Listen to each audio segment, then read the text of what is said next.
Welcome to Land Eco Lightning Talks and Thinking Like a Landscape with Dr. Kevin McGarrigle. In this 8-part series on the natural range of variability concept and current departure, I discuss the origins of the concept, definitions and alternatives, applications, and important considerations in the implementation of the concept.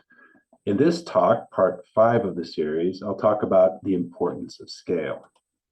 Okay, let's get started.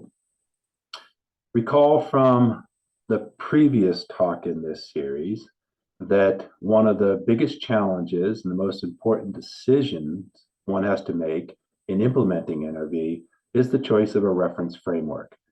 Is one going to choose an historical range of variability approach, or is one going to use a space for time substitution and use a contemporary reference condition approach, or perhaps with the luxury of having an historical snapshot of the landscape using an historical reference condition approach?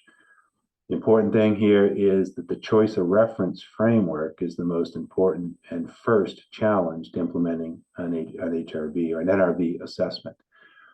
The second important challenge and decision that has to be made has to do with the choice of spatial and temporal scale of assessment. And this harkens back to my first Land Eco Lightning Talk series on the landscape concept, where I introduced you to the landscape concept and talked about 3 axioms. The second and third axioms are the most important and relevant to this talk. Axiom number 2 is that landscape pattern and process is scale dependent. Axiom number 3 is that ecological systems and landscapes are spatially and temporally dynamic. Both of these axioms of landscape ecology basically highlight the fact that measures of NRV will vary with spatial and temporal scale of assessment. Let's begin by looking at the HRV, or historical range of variability approach. And it's quite easy to demonstrate that the HRV, or the range of variation in some measured aspect of landscape pattern, varies with landscape extent or spatial scale. So in this example, we have a landscape classified based on vegetation developmental stage, ranging from an open canopy condition all the way up to a large or tall tree condition. And we have a chronological sequence here, so snapshots of the landscape over time. And those snapshots allow us to characterize the historical range of variation, or the range of variation over time. And we could ask the question, what happens to HRV if we increase the extent of the landscape units from 1 hectare to 50 hectares to 1 hectares? And of course, we could continue this scale range to even larger and larger extents, and we'd see the same general pattern. So if we do that, this is what we find. The figure, the box and whisker plot on the left, depicts the contagion metric, which is a measure of overall clumpiness in the vegetation in this case, for the developmental stage mosaic. So again, the landscape classified according to developmental stages. And if we measure the contagion of the landscape and measure the contagion over time for this particular unit, at the scale of 100 meters on the side, 500 meters on the side, or 1,000 meters on the side, what we see here is very clear indication that the range of variation decreases as the scale increases. So the box depicts the center 50% of the distribution over time. The whiskers basically capture the full distribution over time. And whether we're looking at the box or the box and the whiskers, we see the same thing. The range of variation decreases quite dramatically, actually, as we increase the scale 1 order of magnitude. On the right, if we look at just the open developmental stage as a single class in this developmental stage mosaic, we can calculate the clumpiness metric, which is a measure of clumpiness or aggregation of just that class, the open class. And we see a similar thing. We see changes in the range of variability, whether that's represented by the box or the box and whiskers, as we change scale. But in this case, the pattern is opposite. We actually see an increase in variability as we increase scale. It turns out that in most cases, for most metrics and most classes, we see a decrease in variability as we increase scale. But they all are somewhat unique in their behavior. And this is very important. We can easily demonstrate that as we move from place to place across the broader landscape, we essentially observe the same similar HRV sensitivity to spatial extent. But the nature and magnitude of scale dependency is unique for each location. That is, as we go to one part of the landscape to another, we're going to see a slightly different scale dependency. The exact relationship between scale and range of variability is going to be unique because each place is unique. And remember that landscapes are idiosyncratic. But in general, we see a sensitivity to scale for all metrics, whether they're measuring landscape composition or configuration, and whether they're measuring the pattern at the landscape level, the entire landscape mosaic, or for one class at a time. We see similar sensitivity to scale. And just a couple examples to illustrate this further. This is an example that was presented in one or more of the previous talks. It comes from northern Arizona, in the vicinity of Flagstaff and surrounding the San Francisco peaks just south of the Grand Canyon. And we have three nested landscapes, nested in size. So the largest landscape being Peaks, the intermediate landscape being San Fran, and the smallest landscape being Sunset. And the HRV, or the trajectory over time, in the aggregation index, a measure of overall aggregation in the vegetation, is shown in this figure. And at the largest landscape, the Peaks, shown by the dark solid line on the bottom, we see variation over time, as we'd expect, because it's a dynamic landscape after all. But the variability is rather dampened at this rather large extent. As we go to the intermediate extent, shown by the red dashed line in the middle, again, we see variability over time. Again, it too is a dynamic landscape, but the variability increases. It's a little more variable because individual disturbances are much larger relative to the size of the San Fran landscape.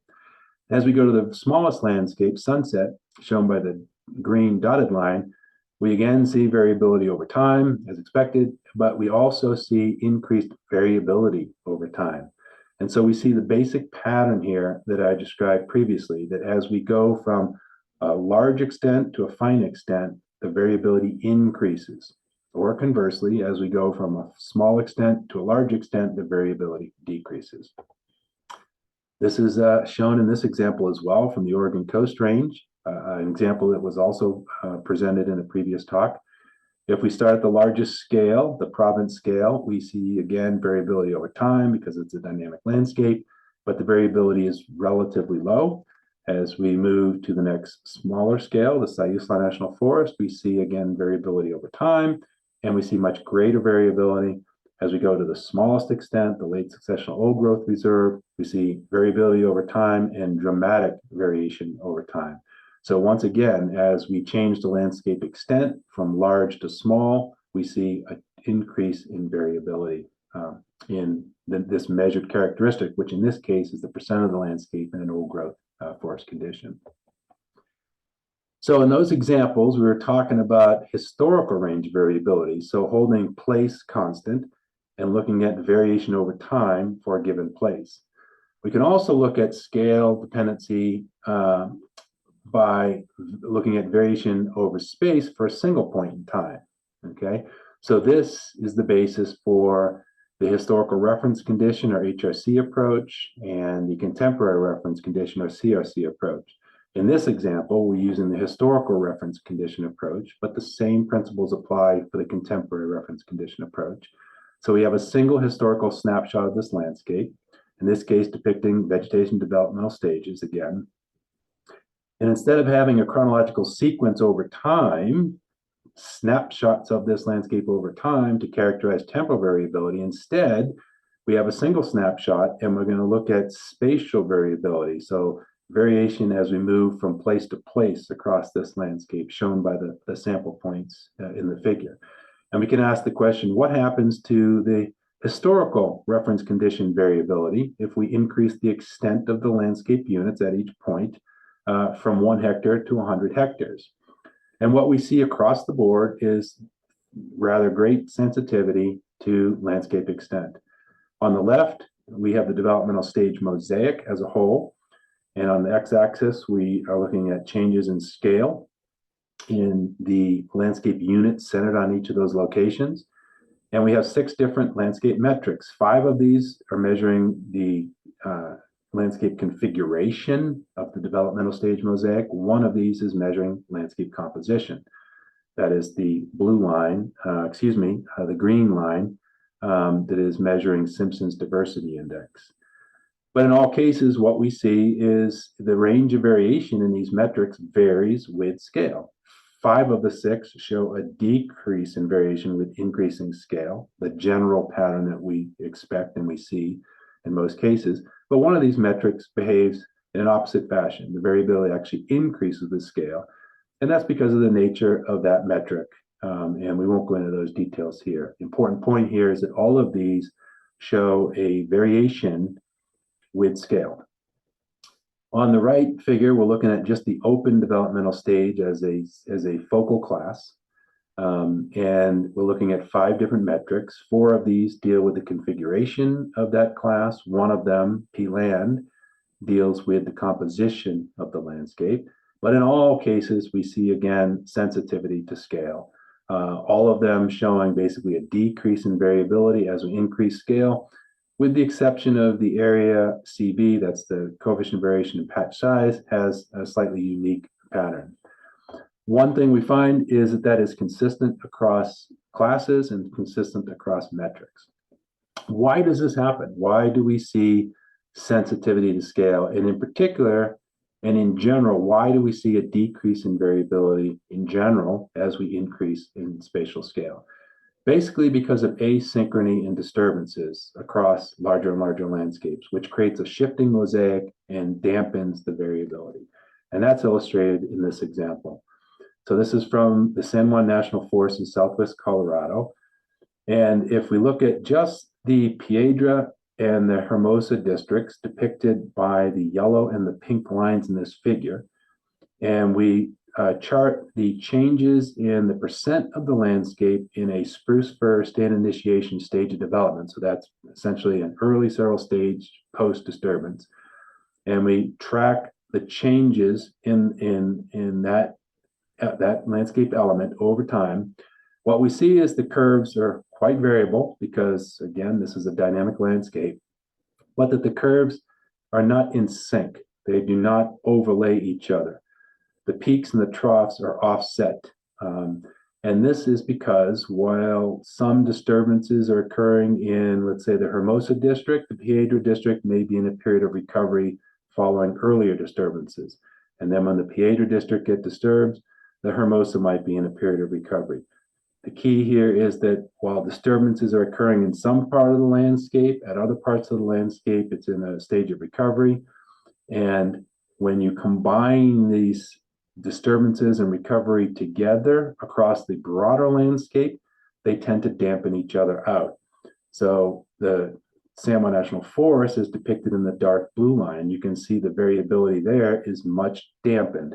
And it's because of the asynchrony at the finer watershed level, if you will. So these results kind of lead to the question of what is the optimal landscape size? If NRV is so scale dependent, so spatially scale dependent, then how do we choose the appropriate landscape size? Well, it's not an easy choice, and it varies from place to place. But essentially, it shouldn't be too small, because if it's too small, the variability becomes so great that it's ecologically meaningless. If it's too large, we start to cross ecoregional boundaries, and we're comparing apples to oranges, and again, it becomes ecologically meaningless. And also treatments become undetectable at increasingly large scales. So there's probably a sweet spot that's in the middle between too small and too large. What that sweet spot is in terms of absolute extent is going to vary from place to place. There is no absolute size of a landscape that will work everywhere. But essentially, we're going to generally see a relationship as depicted in that black line, where the variability is going to be very high at very small extents, and it's going to decrease rapidly and then start to level off at larger extents. And there's probably a sweet spot in the middle someplace. And one of the big challenges is trying to figure out what is the sweet spot in any particular application. So we've just been talking about sensitivity to spatial scale, specifically spatial extent, but we can also do the same thing for temporal scale, or specifically the temporal extent or length of period. And this is an issue that's very relevant for the HRV approach, because recall with the HRV approach, we are explicitly modeling temporal variability, variability in the landscape over time. In the space for time substitution approaches, like the CRC and HRC approaches, essentially we're agnostic to time. Time is not explicit in those approaches, so the place, the point in time, the period in time or the length of period in time essentially are moot in those approaches. But for the HRV approach, clearly we have to be aware of the scale dependence in the choice of the period and the length of the period. In the example shown here for British Columbia, landscape in British Columbia, we have an index on the y-axis that essentially is depicting it's an index of the kinds of tree species that are prevalent on the landscape at any point in time. The x-axis is time. And what we see here is a split depicted by the dotted line in the middle between periods of time that were wetter and cooler, dominated by closed forests, depicted by the spruce fir types, or dominated by the spruce fir forest types. And then there were portions of the time that were more dry and open forest conditions dominated by larch and Douglas fir. And with this change over time, clearly our choice of period of time and length of time is going to influence our measured HRV. So if we chose a relatively recent period of time, we'd see the HRV depicted by the distance between the two dashed lines here. If we would increase the period of time, then clearly you can see that the range of variation now increases. And if we increase it even further, the range increases yet again.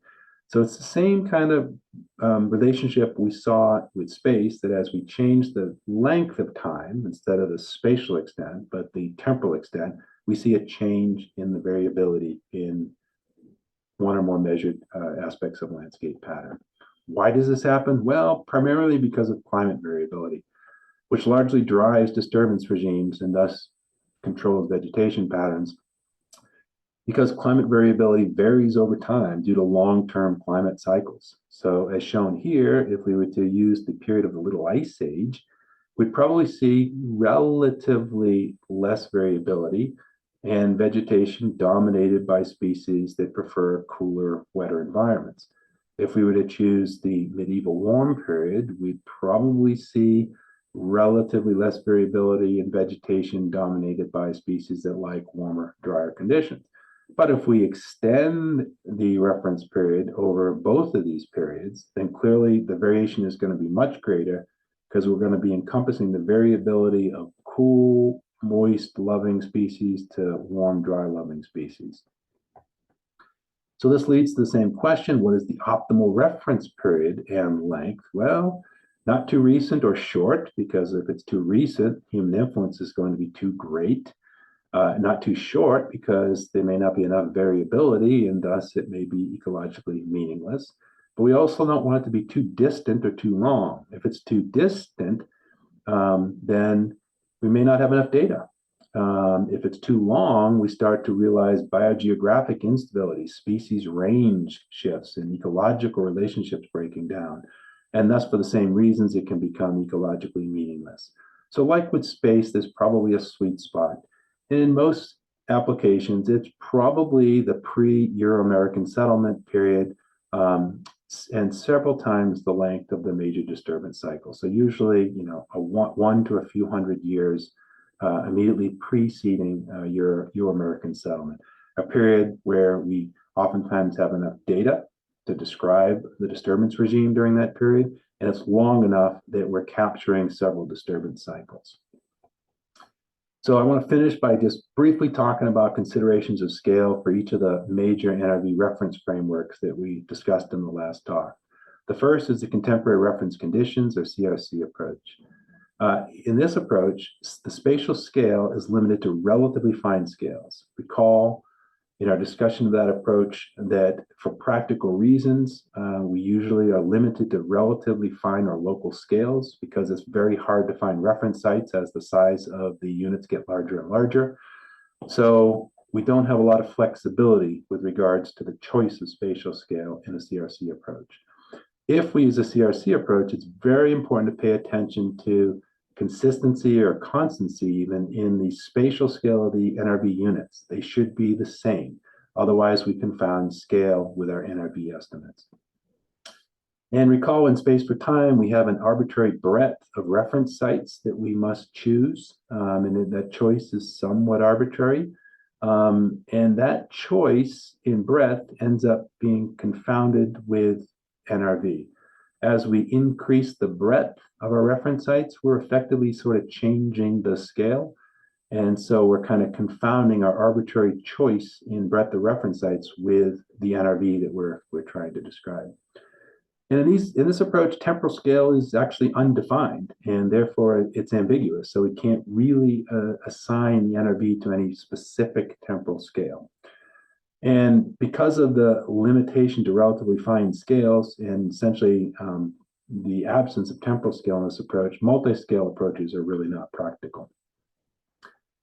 The historical reference condition, or HRC approach, essentially has the same considerations. All the same considerations apply because we're doing the same thing. The only difference is instead of using the contemporary landscape, we're using a single historical snapshot of the landscape. But otherwise, the approach is very similar and has the same considerations.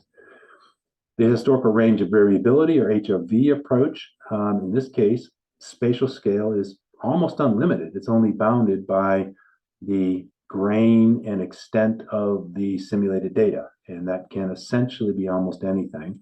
And spatial scale is explicit in this approach because both the analysis is done at a specific scale. In other words, the grain is set, the extent is set, and the results can be analyzed at any scale within those ranges and is made explicit.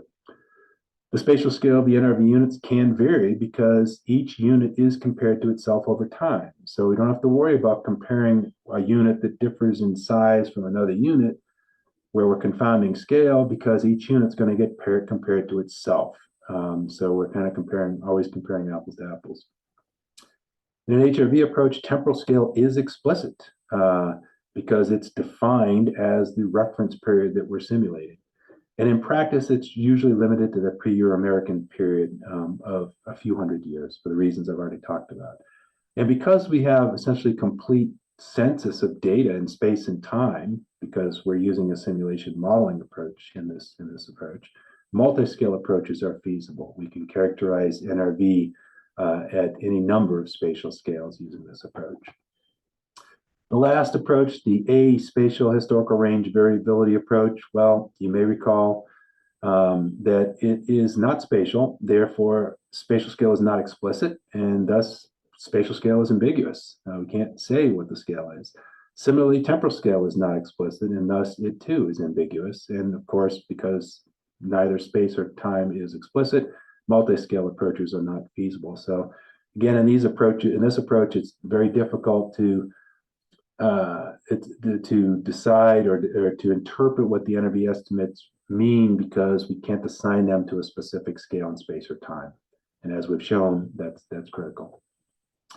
So a major take-home message for today is that NRV is extremely scale dependent in both space and time. Be very cautious about comparing NRV results across spatial units that differ in size, because if you do so, there's the risk of confounding scale effects with the NRV estimates. And be cautious about comparing NRV results representing different reference periods or lengths. Again, we want to make sure we're comparing apples to apples. All right, well, this is Dr. Kevin McGarrigle signing off from this episode of Land Eco Lightning Talks. I hope this talk has been helpful, and I hope you join me for my next lightning talk. In the meantime, keep on thinking like a landscape.